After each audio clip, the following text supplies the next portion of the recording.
SolidWorks のアセンブリの中でパフォーマンスを上げるために部品やアセンブリの形状を簡単にしたい、簡略化したいという場合があります。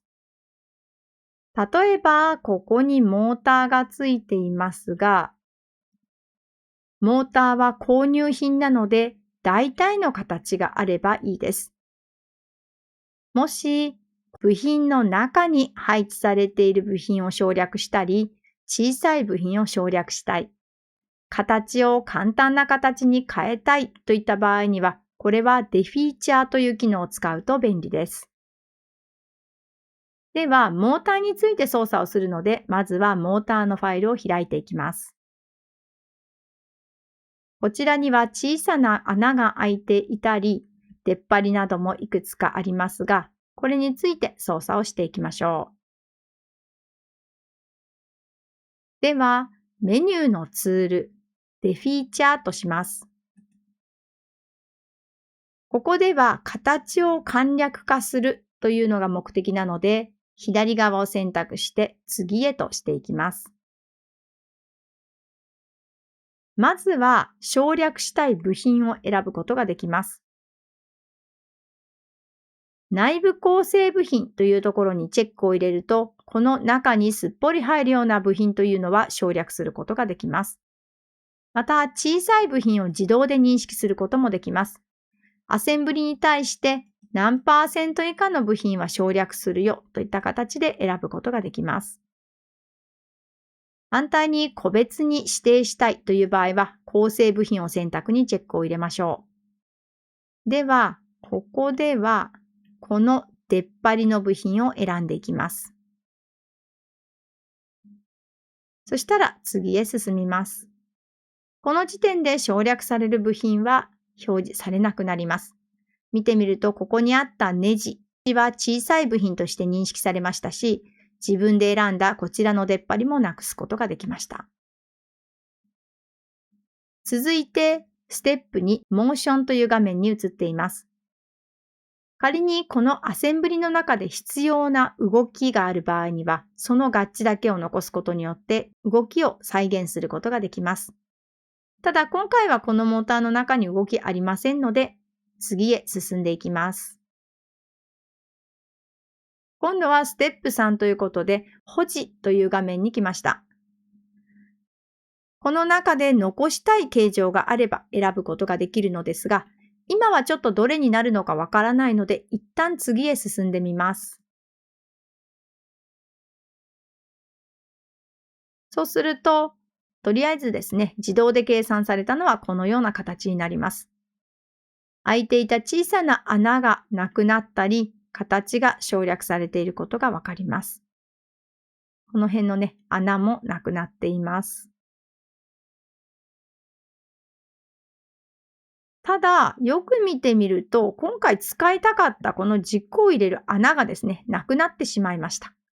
もし欲しい形状なくなっちゃったよという場合にはですね、一旦元に戻ります。そして保持するものとしていくつか選んでいただくと、これは残すことができます。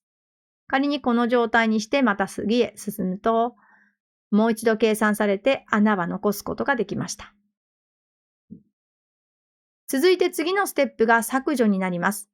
反対になくしたいところを選んでいきましょ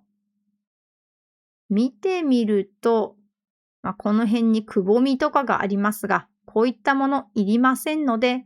今回はこの面と、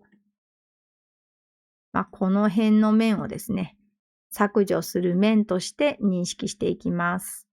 これ面選んだ後ね、出てきたバーから面選択とする必要があるので注意してください。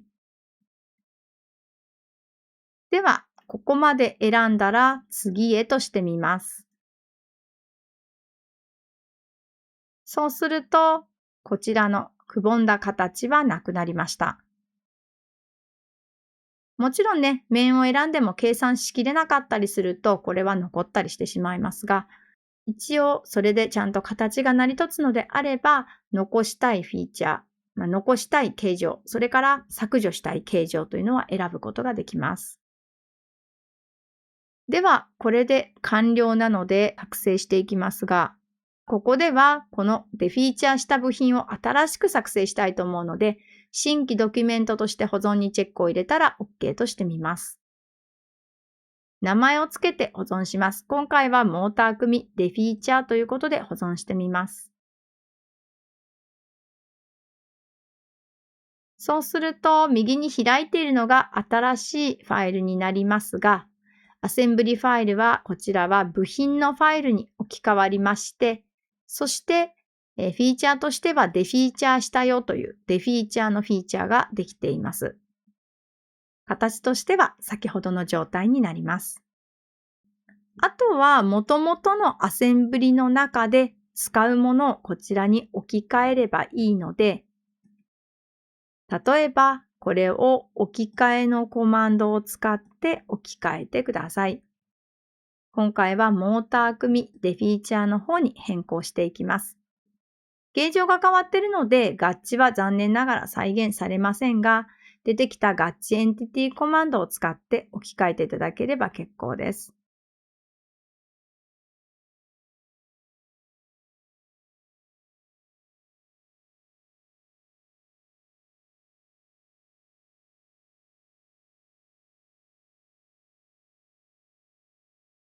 合致も置き換えて、簡略化したモーター組デフィーチャーの方に変えることができました。